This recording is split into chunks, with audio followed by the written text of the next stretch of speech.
दर्शकों ब्रेक के बाद थोड़ा स्वागत है। लीडर साहब हुण साडे दर्शकों दसो अज दे दिन दी Sikh history and world history विच की अहमियत है?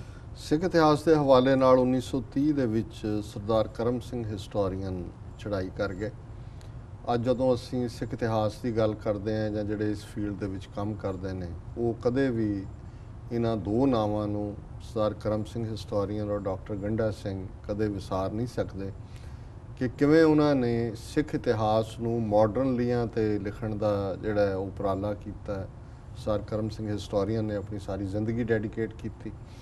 ਇਹ ਖਾਲਸਾ ਕਾਲਜ ਅੰਮ੍ਰਿਤਸਰ ਵਿੱਚ ਪੜ੍ਹਦੇ ਸਨ। ਜਦੋਂ ਇਹਨਾਂ ਨੇ ਦੇਖਿਆ ਕਿ ਵੀ ਸਾਡੇ ਤਾਂ ਕੋਈ ਵੀ ਕ੍ਰੈਡੀਬਲ ਕੋਈ ਹਿਸਟੋਰੀਕਲ ਮਾਡਰਨ ਟਾਈਮ ਦਾ ਜਿਹੜੇ ਰੈਕਡ ਨਹੀਂ ਨੇ, ਇਹਨਾਂ ਨੇ ਵਿੱਚ ਹੀ ਪੜ੍ਹਾਈ ਛੱਡ ਕੇ ਔਰ ਉਸ ਵੇਲੇ ਕਿਵੇਂ ਪਿੰਡ ਪਿੰਡ ਘੁੰਮੇ, ਕਿਵੇਂ ਉਹ ਬਾਬੇ ਲੱਭੇ। ਕੋਈ ਮਹਾਰਾਜਾ ਰਣਜੀਤ ਸਿੰਘ ਦੇ ਪੀਰੀਅਡ 'ਚ ਨਾਲ ਸੀ, ਕਿਸੇ ਨੇ ਕੋਈ ਜੰਗ ਲੜੀ ਹੋਈ ਸੀ, ਕਿਸੇ ਨੇ ਕੋਈ ਹੋਰ ਜਿਹੜੀ ਹੈ ਉਹ ਆਈ ਵਿਟਨੈਸ ਸੀ ਕਿਸੇ ਹਵਾਲੇ ਦਾ। ਪੰਜਾਬ 'ਚ ਪਲੇਗ ਪਈ, ਉਹ ਘੁੰਮਦੇ ਰਹੇ। ਕਈ ਵਾਰੀ ਐਸਾ ਹੋਣਾ ਵੀ ਉਹਨਾਂ ਨੂੰ ਪਤਾ ਲੱਗਣਾ ਵੀ ਫਲਾਂ ਪਿੰਡ 'ਚ ਇੱਕ ਸੀ ਜਿਹੜਾ ਮਹਾਰਾਜਾ ਰਣਜੀਤ ਸਿੰਘ ਦੇ ਵੇਲੇ ਉਹਦੇ ਸ਼ੇਰ ਸਿੰਘ ਦੇ ਨਾਲ ਸੀ ਜਾਂ ਕਿਸੇ ਹੋਰ ਨਾਲ ਸੀ।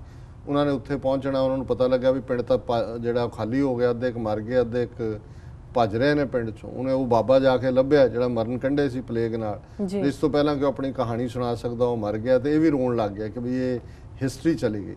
ਸੋ ਇਵੇਂ ਉਹਨਾਂ ਨੇ ਲੱਭ ਕੇ ਜਿਵੇਂ ਔਰ ਉਹਨਾਂ ਦੀਆਂ ਲਿਖਤਾਂ ਹੀ ਸੀ ਕਿ ਬਾਬਾ ਬੰਦਾ ਸਿੰਘ ਬਹਾਦਰ ਔਰ ਜਿਹੜੇ ਸਿੱਖ ਹਿਸਟਰੀ ਦੇ ਦੂਸਰੇ ਕਰੈਕਟਰ ਨੇ ਉਹ ਸਜੀਵ ਹੋਏ। ਔਰ ਮੈਂ ਹਮੇਸ਼ਾ ਹੀ ਸਮਝਦਾ ਵੀ ਸਰ ਕਰਮ ਸਿੰਘ ਹਿਸਟੋਰੀਅਨ ਵਰਗੇ ਹੀ ਉਹ ਸਾਡੇ ਗੁਰਸਿੱਖ ਡੈਡੀਕੇਟਡ ਨੇ ਜਿਨ੍ਹਾਂ ਨੇ ਸਾਨੂੰ ਮਾਡਰਨ ਸਮੇਂ ਦੇ ਹਾਣ ਦਾ ਬਣਾਇਆ। ਉਸ ਤੋਂ ਬਾਅਦ ਡਾਕਟਰ ਗੰਡਾ ਸਿੰਘ ਆਏ। ਸੋ ਮੈਂ ਸਗੋਂ ਇਹ ਅੱਜ ਦਾ ਪ੍ਰੋਗਰਾਮ ਵੀ ਸਰ ਕਰਮ ਸਿੰਘ ਹਿਸਟੋਰੀਅਨ ਦੀ ਯਾਦ ਨੂੰ ਹੀ ਸਮਰਪਿਤ ਕਰਦਾ। 1930 ਦੇ ਵਿੱਚ ਉਹਨਾਂ ਨੇ ਚੜ੍ਹਾਈ ਕੀਤੀ। 1981 ਦੇ ਵਿੱਚ ਅੱਜ ਦੇ ਦਿਨ ਪੰਜਾਬ ਪੁਲਿਸ ਦੇ DIG Mangat, SSP Ludhiana DR Bhatti ਨੇ ਧਾਈ ਕਰਕੇ, ਕਿਉਂਕਿ ਸੰਤ ਭਿੰਡਰਾਂ ਵਾਲਿਆਂ ਦਾ ਨਾਂ ਲਾਲਾ ਜਗਤ ਨਾਰਾਇਣ ਮਰਡਰ ਕੇਸ 'ਚ ਜਿਹੜਾ ਨਾਮਜ਼ਦ ਕੀਤਾ ਗਿਆ ਸੀ, ਉਹਨਾਂ ਨੂੰ ਪਤਾ ਲੱਗਾ ਚੰਦੋ ਕਲਾਂ ਹਰਿਆਣੇ ਦਾ ਪਿੰਡ ਹੈ, ਗਏ ਹੋਏ ਨੇ, ਉੱਥੇ ਗਏ। ਸੰਤ ਜੀ ਉਸ ਤੋਂ ਪਹਿਲਾਂ ਨਿਕਲ ਚੁੱਕੇ ਸੀ, ਪਰ ਇਹਨਾਂ ਨੇ ਉੱਥੇ ਜਾ ਕੇ 3 ਬੱਸਾਂ ਦਮਦਮੀ ਟਕਸਾਲ ਦੀਆਂ ਔਰ ਉਹਨਾਂ ਦਾ ਧਾਰਮਿਕ ਲਿਟਰੇਚਰ, ਗੁਰੂ ਗ੍ਰੰਥ ਸਾਹਿਬ ਦੀਆਂ ਸੈਂਚੀਆਂ, ਪੋਥੀਆਂ, ਕੁਛ ਕੈਸਟਸ, ਉਹਨਾਂ ਨੂੰ ਅੱਗ ਲਾ ਦਿੱਤੀ ਔਰ ਬਹੁਤ ਸਾਰੇ ਲੋਕਾਂ ਨੂੰ ਮਾਰਿਆ, ਕੁੱਟਿਆ। ਈਵਨ ਬੱਚੇ ਜਿਹੜੇ ਸੀ ਉਹਨਾਂ ਦੇ ਉੱਤੇ ਵੀ ਜ਼ਬਰ ਕੀਤਾ। ਸੋ ਇਹ ਗੱਲ ਹਮੇਸ਼ਾ ਹੀ ਸੰਤ ਆਪਣੀਆਂ ਸਪੀਚਿਸ ਦੇ ਵਿੱਚ ਕਿ ਵੀ ਚੰਦੋ ਕਲਾਂ ਦੇ ਵਿੱਚ ਕੀ ਕੀਤਾ ਪੰਜਾਬ ਦੀ ਪੁਲਿਸ ਨੇ। ਔਰ ਈਵਨ ਇਹਨਾਂ ਭੱਟੀ ਔਰ ਮੰਗਟ ਇਹਨਾਂ ਦੇ ਨਾਂ ਲੈ ਕੇ ਉਹ ਇਹਨਾਂ ਨੂੰ ਦੋਸ਼ੀ ਗਰਦਾਨਦੇ ਸੀ ਔਰ ਸੈਂਟਰ ਗੌਰਮੈਂਟ ਨੂੰ ਕਿ ਭਾਈ ਇਸ ਦੇਸ਼ ਦੇ ਵਿੱਚ ਅੱਜ ਗੁਰੂ ਗ੍ਰੰਥ ਸਾਹਿਬ ਦੇ ਜਿਹੜੀਆਂ ਸੈਂਚੀਆਂ ਨੇ ਉਹਨਾਂ ਦੀ ਵੀ ਬੇਅਦਬੀ ਕੀਤੀ ਗਈ ਹੈ। 1982 ਦੇ ਵਿੱਚ ਜਦੋਂ ਧਰਮ ਯੁੱਧ ਮੋਰਚਾ ਚੱਲ ਰਿਹਾ ਸੀ, ਸਿੱਖ ਗ੍ਰਿਫਤਾਰ ਹੁੰਦੇ ਸੀ, ਮੰਜੀ ਸਾਹਿਬ ਤੋਂ ਬਾਹਰ ਨਿਕਲਦੇ, ਕੋਤਵਾਲੀ 'ਚ ਗ੍ਰਿਫਤਾਰੀ ਹੁੰਦੀ, ਬੱਸਾਂ 'ਚ ਉਹਨਾਂ ਨੂੰ ਫਿਰੋਜ਼ਪੁਰ ਜਾਂ ਦੂਸਰੀਆਂ ਜੇਲ੍ਹਾਂ ਵੱਲ ਭੇਜਿਆ ਜਾਂਦਾ। ਸੋ ਇਸ ਕਿਸਮ ਦੀ ਇੱਕ ਬੱਸ ਜਦੋਂ ਤਰਨਤਾਰਨ ਫਾਟਕ ਦੇ ਕੋਲੋਂ ਲੰਘੀ, ਫਾਟਕ ਬੰਦ ਨਹੀਂ ਸੀ ਔਰ ਗੱਡੀ ਆ ਰਹੀ ਸੀ, ਪਰ ਪੁਲਿਸ ਨੇ ਜ਼ਬਰਦਸਤੀ ਕਿਹਾ ਕਿ ਵੀ ਇਹਨੂੰ ਲੰਘਾਓ ਔਰ ਉਹ ਗੱਡੀ ਦੀ ਟੱਕਰ ਜਿਹੜੀ ਹੈ ਟ੍ਰੇਨ ਦੀ ਉਸ ਜਿਹਦੇ 'ਚ ਕੈਦੀ ਲਿਜਾਏ ਜਾ ਰਹੇ ਸੀ ਧਰਮ ਯੁੱਧ ਮੋਰਚੇ ਦੇ ਵੱਜੀ। 34 ਸਿੱਖ ਸ਼ਹੀਦ ਹੋਏ ਜਿਨ੍ਹਾਂ ਨੂੰ ਸ਼ਹੀਦ ਦਾ ਦਰਜਾ ਦਿੱਤਾ ਗਿਆ। ਔਰ ਉਸ ਫਾਟਕ ਦੇ ਉੱਤੇ ਸ਼ਾਇਦ ਹੁਣ ਕੋਈ ਗੁਰਦੁਆਰਾ ਸਾਹਿਬ ਸਥਾਪਿਤ ਹੈ ਕਿ ਨਹੀਂ, ਪਰ ਇਸ ਕਿਸਮ ਦੇ ਜ਼ੁਲਮ ਵੀ ਧਰਮ ਯੁੱਧ ਮੋਰਚੇ 'ਚ ਹੋਏ।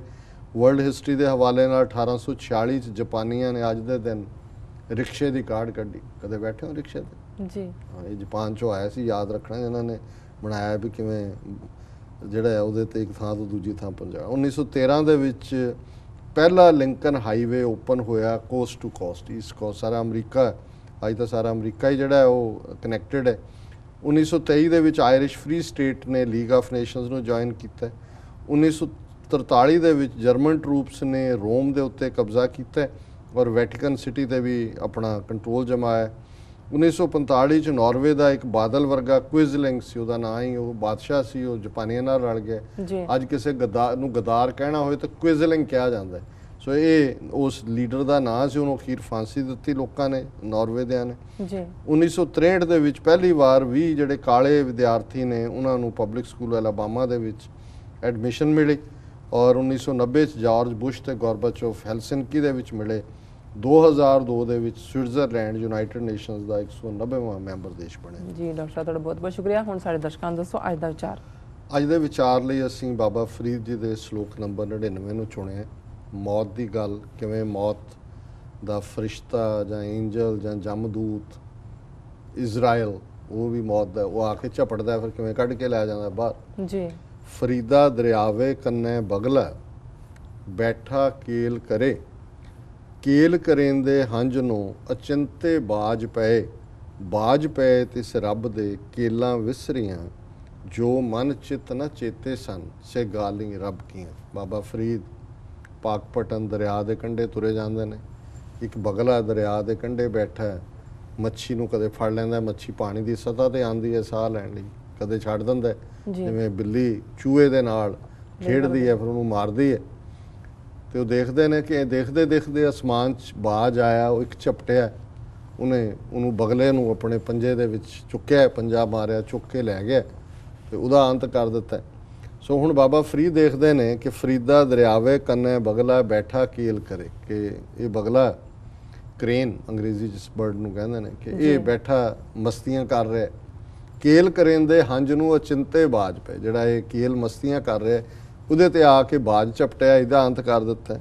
ਬਾਜ ਪਏ ਤੇ ਸ ਰੱਬ ਦੇ ਕੇਲਾਂ ਵਿਸਰੀਆਂ, ਉਹ ਰੱਬ ਦਾ ਹੀ ਬਾਜ ਹੈ, ਰੱਬ ਦਾ ਹੀ ਉਹ ਹੈ, ਸਭ ਕੁਝ ਭੁੱਲ ਗਿਆ, ਜੋ ਮਨ ਚਿਤ ਨਾ ਚੇਤੇ ਸਨ ਸੋ ਗਾਲੀ ਰੱਬ ਕੀਆਂ, ਕਿ ਜਿਹੜਾ ਕਦੇ ਚਿਤ ਚੇਤੇ ਵੀ ਨਹੀਂ ਸੀ ਉਹ ਗੱਲਾਂ ਰੱਬ ਨੇ ਕਰ ਦਿੱਤੀਆਂ ਨੇ। ਔਰ ਅਸੀਂ ਇਸ ਤਰ੍ਹਾਂ ਹੀ ਦੇਖਦੇ ਹਾਂ ਕਿ ਮਾਨਸ ਬਪਰਾ ਮੂਸਾ ਕੀਨੋ ਮੀਚ ਬਲਈਆ ਖਈ ਹੈ ਰੇ, ਕਿ ਮਾਨਸ ਮਨੁੱਖ ਦਾ ਵਿਚਾਰ ਤੇ ਮੌਤ ਦੀ ਬਿੱਲੀ ਨੇ ਕਦੋਂ ਝਪਟਾ ਮਾਰਨਾ, ਕੋਈ ਬੱਚਾ, ਕੋਈ ਜਵਾਨ, ਕੋਈ ਬੁੱਢਾ, ਅਸੀਂ ਡਿੱਗਦੇ ਰਹਿੰਦੇ ਜੇ ਹੋਏ ਜੀ ਕਿ ਰੱਬ ਦਾ ਨਾਂ ਕੋਈ ਨਹੀਂ, ਬੜੀ ਉਮਰ ਪਈ ਹੈ, ਦੇਖਾਂਗੇ ਬੁੱਢੇ ਬਾਰੇ ਤੋਂ ਗੋਡੇ ਗਿੱਟੇ ਨਾ ਚੱਲੇ, ਉਦੋਂ ਤਾਂ ਕਾਸੇ ਲਈ ਵੀ ਨਹੀਂ ਚੱਲਣੇ ਗੋਡੇ ਗਿੱਟੇ। ਜੀ ਜੀ। ਸੋ ਇਹ ਮੌਤ ਦਾ ਫਰਿਸ਼ਤਾ, ਮੌਤ ਦਾ ਅਜ਼ਰਾਇਲ ਕਦੋਂ ਆ ਕੇ ਝਪਟਣਾ। ਸੋ ਬਾਬਾ ਫਰੀਦ ਇਸ ਨਾਲ ਇਹੀ ਯਾਦ ਕਰਵਾਉਂਦੇ ਨੇ ਕਿ ਭਾਈ ਉਸ ਰੱਬ ਨੂੰ ਯਾਦ ਰੱਖੋ, ਔਰ ਗੁਰੂ ਸਾਹਿਬ ਨੇ ਯਾਦ ਕਰਵਾਇਆ ਕਿ ਹਰ ਜਪੰਦਿਆਂ ਖਿਨ ਢਿੱਲ ਨਾ ਕੀਚਈ ਮੇਰੀ ਜਿੰਦੜੀਏ, ਮਤ ਕੇ ਜਾਪੇ ਸਾਉ ਆਵੇ ਕਿ ਨਾ ਆਵੇ ਰਾਮ। ਅਗਲਾ ਸਾਹ ਹੋਣਾ ਕਿ ਨਹੀਂ ਹੋਣਾ ਇਸ ਦਾ ਕੋਈ ਭਰੋਸਾ ਨਹੀਂ ਹੈ। ਕੇਲ ਕਰੇਂਦੇ ਹੰਝ ਨੂੰ ਅਚਿੰਤੇ ਬਾਜ ਪਏ, ਪਤਾ ਨਹੀਂ ਕਦੋਂ ਮੌਤ ਦੇ ਬਾਜ ਨੇ ਝਪਟਣਾ ਤੇ ਫਿਰ ਲੈ ਜਾਣਾ, ਫਿਰ ਚੱਕ ਲੋ ਹੋ ਜੂਗੀ, ਜਾਂ ਉੱਡ ਗਿਆ ਭੌਰ ਵਜੂਦ ਚੋਂ। ਜੀ ਜੀ ਬਿਲਕੁਲ। ਫਿਰ ਤਾਂ ਹੋਣਾ ਜੀ ਬਾਹਰ ਕੱਢੋ, ਸੂਰਜ ਡੁੱਬਣ ਤੋਂ ਪਹਿਲੇ ਸਾੜੋ, ਨਹੀਂ ਤਾਂ ਪ੍ਰੀਤ ਬਣ ਕੇ ਆ ਜਾਏਗਾ, ਫਿਰ ਚੱਕ ਲੋ ਹੀ ਹੁੰਦੀ ਹੈ। ਜੀ ਬਿਲਕੁਲ ਠੀਕ ਡਾਕਟਰ ਅੱਜ ਦਾ ਵਿਚਾਰ। ਜੀ ਡਾਕਟਰ ਸਾਹਿਬ, ਇਸ ਨਾਲ ਆਪਣੇ ਵਿਊਅਰਸ ਕੋਲ ਲੈਣੇ ਇਜਾਜ਼ਤ। ਵਿਊਅਰਸ, ਸਾਡੇ ਪ੍ਰੋਗਰਾਮ ਦਾ ਸਮਾਂ ਇੱਥੇ ਸਮਾਪਤ ਹੁੰਦਾ। ਤੁਸੀਂ ਆਪਣੀ ਰਾਏ ਤੇ ਸੁਝਾਅ ਸਾਨੂੰ ਭੇਜਣਾ ਨਾ ਭੁੱਲਣਾ ਸਾਡੇ ਇਸ ਪਤੇ ਤੇ sos@vh4.tv ਤੇ ਅਸੀਂ ਆਪਣਾ ਪ੍ਰੋਗਰਾਮ ਲੈ ਕੇ ਫਿਰ ਦੁਬਾਰਾ ਹਾਜ਼ਰ ਹੋਵਾਂਗੇ। ਤਦ ਤੱਕ ਲਈ ਮੈਨੂੰ ਤੇ ਆਪਣੇ ਡਾਕਟਰ ਸਾਹਿਬ ਨੂੰ ਆਗਿਆ ਦਿਓ। ਵਾਹਿਗੁਰੂ ਜੀ ਕਾ ਖਾਲਸਾ, ਵਾਹਿਗੁਰੂ ਜੀ ਕੀ ਫਤਿਹ।